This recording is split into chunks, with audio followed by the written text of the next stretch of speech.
A tradição que nós temos de trabalho de grupo tem sempre muita queixa de que quando as pessoas trabalham juntos, né, alguns trabalham e outros não trabalham, e é uma exploração constante, e não tem dado muito certo, então muitos professores desistem de trabalho em equipe. Eu acho que a gente tem que continuar persistindo nisso, ainda mais agora que todo esse ambiente novo aqui do século exige muito trabalho em conjunto, né? Aquele negócio de especialista isolado que resolve tudo sozinho não tem mais. E, na verdade, a tal da interdisciplinaridade é simplesmente trabalho de equipe. Nenhuma pessoa sozinha pode ser interdisciplinar. Você é interdisciplinar, você tem outro do teu lado que sabe o que você não sabe, não é? Então é muito importante trabalhar junto. Então, no tempo mais tradicional, você tentava fazer algum controle, por exemplo. O que é que eu fazia constantemente? Antes de fazer o texto coletivo, todo mundo tem que fazer um texto individual. Então, isso é acho um critério interessante. É a mesma coisa do projeto pedagógico. As escolas querem fazer projeto pedagógico coletivo, mas os professores não têm um individual. Então, o que é que acontece? Eles se reúnem, conversam, socializam a ignorância e chamam aquilo de projeto coletivo. Então, qual é o conserto? Dizia para ele. Primeiro, vamos fazer o individual. Se você reunir 30 professores e cada um tem o seu bem elaborado, você faz uma bela discussão. Pô, tem 30 opiniões bem fundamentadas, 30 contribuições. Nós podemos fazer um belíssimo projeto pedagógico, que é o consenso de toda essa coisa. Não dá para fazer direto. Mas o nosso costume pedagógico é fazer direto. Então, eles acham que tudo que é discutido junto já é bom. Não é bem assim. Eu acho que, como eu digo sempre, no meio não está só a virtude, está também a mediocridade. Então, aquilo em que todo mundo acredita, de modo geral, é medíocre. Tem que também ter o lado da coisa mais profunda. E a coisa mais profunda não dá para fazer a 10 mãos. A coisa mais profunda geralmente é feita com sangue, suor e lágrima de cada um. A pessoa tem que procurar. E daí tem um lado também importante do individual. Acho que a gente tem que se haver consigo mesmo. Como é que eu estudo, como é que eu aprendo, como é que eu leio. Eu não posso ler pelo outro, não posso pesquisar pelo outro. Também tem o lado individual. O problema é que o lado individual, na nossa cultura eurocêntrica, é exagerado por causa do nosso mercado neoliberal, individualista, egoísta, darwiniano e tal, e tal. Então a gente acentua muito o lado individual. Então nós aqui temos muito a ligação do gênio, o gênio individual. Por exemplo, Mona Lisa não pode ser pintada a 10 pessoas, não sai Mona Lisa. Para ter uma Mona Lisa tem que ter um cara sozinho fazendo aquilo. Então nós fizemos um culto exagerado ao gênio individual. Né? E temos belíssimos exemplos, claro, os gênios ocidentais foram maravilhosos, muitos deles, por exemplo, os grandes músicos, Beethoven, Mozart, o que eles fizeram não dá para fazer em grupo, aquilo só dá para fazer no carisma individual de cada um, mas nós exageramos nisso aí, de tal maneira que ficamos só com este lado. Então as pessoas não criam uma autonomia que se une às outras autonomias, criam uma autonomia que combatem as outras autonomias. Então é um efeito antipedagógico horrível que nós temos que arrumar. Então é muito importante trabalhar em equipe, quer dizer, a criança trabalhar com o outro, ter a sua colaboração, ajuntar a colaboração, discutir junto, saber ceder. Porque para fazer um consenso você tem que saber ceder. Na visão individualista você não cede.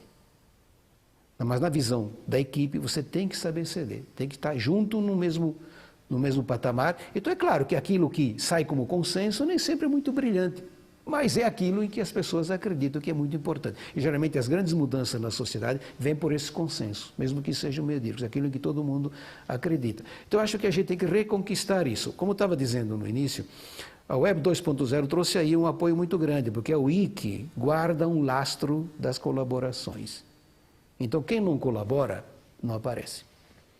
Então o professor, se ele fizer isso numa Wiki, ele tem como controlar, entre aspas, melhor a contribuição de cada um. Né? Mas isso é uma coisa também que pouca gente faz ainda, mas está disponível. Então hoje em dia, como a Wikipédia saiu de uma colaboração em grupo, então lá não adianta ter alguém que não colabora. Ele não vai aparecer, ele não traz nada, entendeu? Mas no modo tradicional, o trabalho em grupo sempre teve esse escândalo aí, né? Uma pessoa que geralmente no grupo é assim, né? Uma pessoa mais líder, uma pessoa mais safa, até também porque acha que faz melhor sozinho, entendeu? Então, vocês vão passear aí e eu me viro. Depois todo mundo assina, né? Então tem esse problema. A habilidade central de pesquisa aparece na capacidade de elaboração própria ou de formulação pessoal, que determina mais que tudo um sujeito competente em termos formais. Argumentar, fundamentar, questionar com propriedade, propor e contrapor são iniciativas que supõem um sujeito capaz. Esta individualidade é insubstituível. Podemos destacar alguns passos importantes da pesquisa.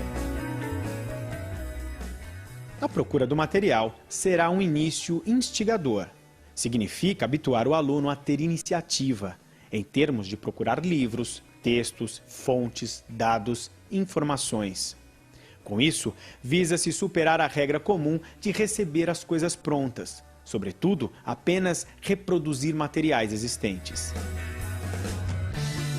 Outro passo importante da pesquisa é a motivação para que o aluno faça interpretações próprias, um começo em direção a uma elaboração também própria. Isso é estimulado e facilitado pelas tarefas que incentivam o aluno a escrever o que ele compreendeu.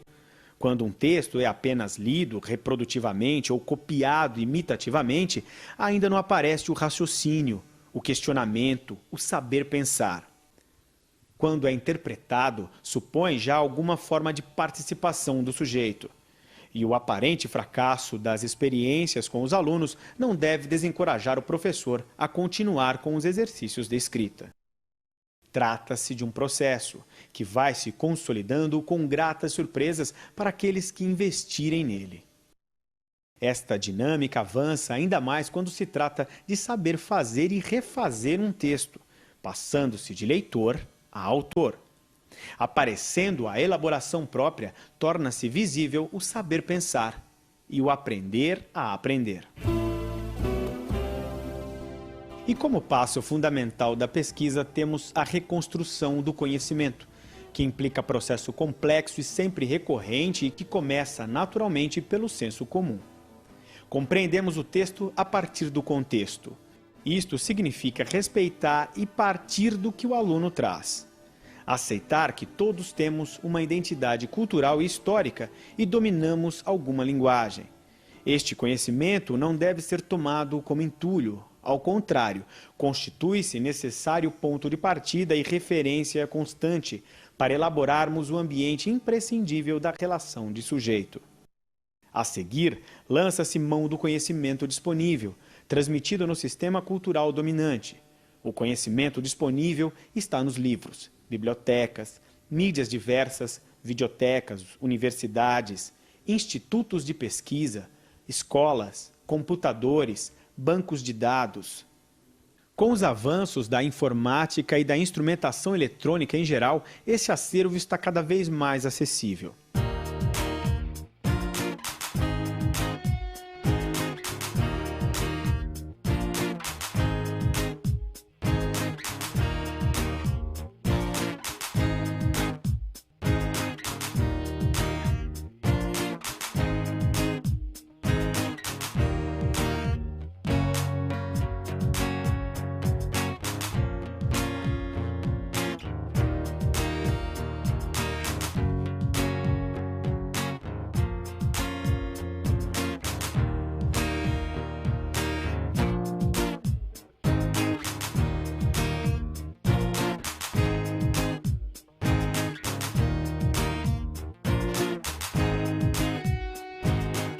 Nesse sentido, é fundamental que os alunos escrevam, redigam, coloquem no papel o que querem dizer e fazer, sobretudo, alcancem a capacidade de formular.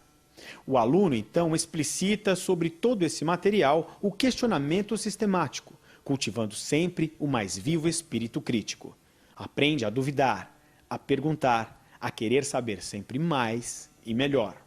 A partir daí, surge o desafio da elaboração própria, através da qual o sujeito que desperta começa a ganhar forma, expressão, contorno, perfil. Deixa-se para trás a condição de objeto. Fazem parte do processo de ensinar, copiar diretamente, fazer prova reprodutiva, decorada, reproduzir um texto, apenas fichar, realizar só o que é estritamente mandado, reduzir educação à disciplina. Fazem parte do processo de aprender, contraler, relaborando a argumentação, refazer com linguagem própria, interpretando com autonomia, reescrever criticamente, elaborar texto próprio, experiência própria, formular propostas e contrapropostas.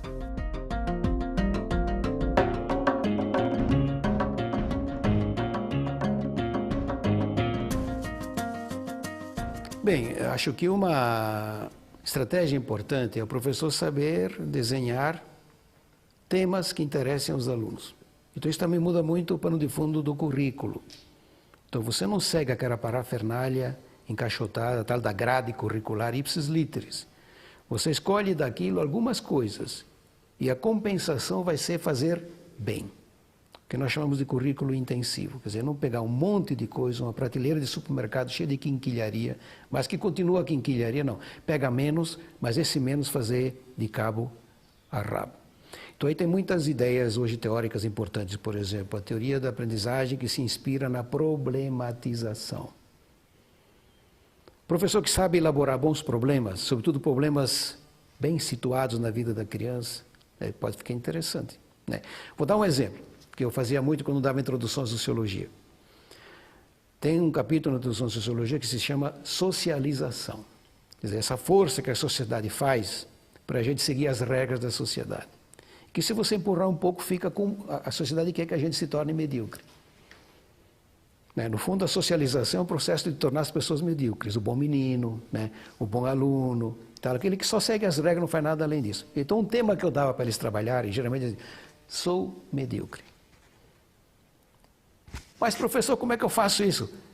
Vão procurar, vocês podem ler introduções à sociologia, você pode ler autores que trabalharam socialização, só que vocês vão fazer um texto de vocês. Agora, na verdade, a primeira coisa interessante é que o tema instigava, porque fica surpreendente. Sou medíocre, por exemplo, sou medíocre, levava um susto, para depois mostrar que, realmente, professor, de fato, o senhor tinha razão. A sociedade faz uma força danada para a gente fazer todo dia a mesma coisa. A rotina, ser igual com todo mundo, a gente não tem chance de ser diferente e tal, né? Aí vem a tua razão de ser. Aqui eu consigo ser diferente. Eu estou fazendo uma introdução à sociologia diferente, porque eu estou fazendo o meu texto, estou fazendo a minha proposta, estou fazendo as outras coisas. Então, um tema que eu dava sempre. Então, isso já dá um outro ânimo, entendeu? Dá vontade de buscar alguma coisa, conversar com as pessoas, levar para casa. Eu me lembro de aluno que chegava, contei isso em casa para meus pais ficaram assim atônitos. E também disse para eles que eles queriam que eu fosse medíocre. Quer dizer, isso pegou a ideia, pegou e mobilizou muito as pessoas. Então, primeiro, um belo problema. Depois, então, vamos ver como é que a gente acha apoios. Então, você pode pegar livros, você pode hoje buscar na internet, você pode buscar na biblioteca, você pode conversar com seus colegas, você pode ir para outros professores, entendeu? Buscando apoios de como você elabora a ideia. Mas a ideia é elaborar a ideia. Não somente pegar na internet um pedaço e colar. Reconstruir as coisas, refazer a coisa, fazer um texto seu. Não é? Não precisa ser empírico, porque também existe uma força muito grande no Brasil de que tudo tem que ser empírico para ser pesquisa. Não, pesquisa empírica é um tipo de pesquisa. Acho que já a pessoa que investiga, por exemplo, como é que Sócrates entendia a maiêutica, não está fazendo nada empírico e não deixa de ser pesquisa. Pode ser uma belíssima pesquisa, inclusive, né? Mas pode ganhar muito se for empírica. Então, nem sempre também o professor sabe lidar com a questão empírica. Por exemplo, vou fazer uma pesquisa na minha comunidade sobre questão ambiental. E aí pode ser muito amadorismo, pode ser uma coisa apressada também. Muita gente diz assim, não, eu estou trazendo revista velha na sala de aula, porque ele acha que revista velha tem um charme especial. Não tem. Pode ser mero lixo, entendeu, né? Agora, você pode fazer de revista velha uma coisa bonita, mas por que também não pega uma revista nova? Então, ficam esses modismos, esses estereótipos e tal. O importante é saber procurar.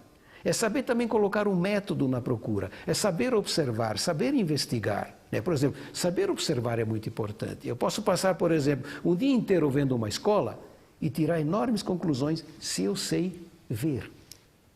As pessoas normalmente não sabem ver, olham, mas não veem. Então, saber ver, olhar como as coisas acontecem, por exemplo, com aquela provocação, sou medíocre, as pessoas começaram a ver o movimento da sociedade com outros olhos. Onde é que eu vejo essa mediocridade? Em todo lugar. Olhe como as pessoas são rotineiras. Olha como você todo dia levanta a mesma hora, veste a mesma roupa, come do mesmo jeito, fala as mesmas coisas. Nós somos medíocres, profundamente medíocres. Não podia ser diferente? Então tem mil coisas, mil maneiras de estudar isso. Por exemplo, esse aluno pode estudar isso vendo. olhando a vida dele, olhando a vida dos pais, olhando a vida de colegas e fazendo até então um gráfico. Como é que todo dia é um dia atrás do outro? A rotina que consome a gente e tal. Ou então a conversa sobre como a rotina atrapalha a vida da gente, tem que sair de vez em quando, ou o casamento que acaba pela rotina e tal, pela mediocridade e assim por diante. Quer dizer, de um bom problema surge então as oportunidades de você cercar o problema e buscar atividades que alimentem esse problema. Então muda evidentemente a sala de aula. Isso você pode fazer melhor fora, você não vai na sala de aula. Então eu nunca fiz isso dentro da sala de aula, fazia fora. Mas na escola básica é bom fazer muitas vezes as coisas dentro da sala de aula, porque as turmas também são grandes, você não pode levar para fora a qualquer momento. Mas você pode construir um problema que ele possa ver aí. Também tem que ver se há apoio, porque você pode dar um problema que não tem apoio. Não tem livro aí, ele teria que ir para um lugar muito especial para encontrar apoio, então não tem sentido. Mas, numa experiência que eu fiz em Curitiba, na escola Bagose, uma escola confessional, fizemos um semestre lá assim, com crianças, botamos em torno de mesa, tem até um livrinho publicado sobre isso, né? E uma das coisas que me chamou a atenção, por exemplo, era uma menina que botou os pais em polvorosa porque queria fazer uma conclusão bonita do texto dela. E andou Curitiba toda, atrás de biblioteca, de faróis do saber, que lá tem uns 20 e tantos faróis do saber, que é uma cidade interessante nesse sentido. Mas o que é que os pais me disseram que estavam assim, encantados? A criança pesquisando. No nível dela, sem muito método, mas ela queria uma conclusão interessante.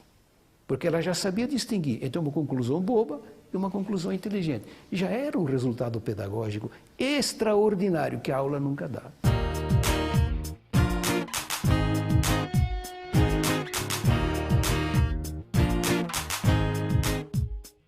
Na medida que você vai conseguindo que o aluno leia bem, que o aluno discuta bem, que o aluno questione e, sobretudo, se auto-questione, vai entrando também um fluxo pedagógico fundamental dentro desse ambiente. E o professor se sente, então, muito mais como formador.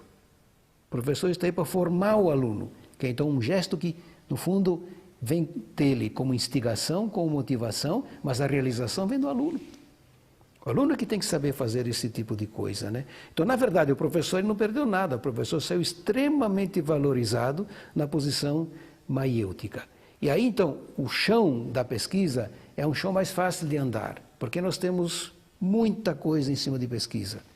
É uma das maiores tradições da universidade nórdica, não da universidade ibero-americana. Pesquisa, como produzir conhecimento. É um patrimônio imenso da humanidade, como lidar com o conhecimento. Então ele tem que inserir o aluno aí, porque é isto que dá chance ao aluno, é isso que dá oportunidade ao aluno, saber mexer com o conhecimento. Quer dizer, na sociedade do conhecimento, qual é o trunfo? É saber construir conhecimento, não é copiar, não é reproduzir.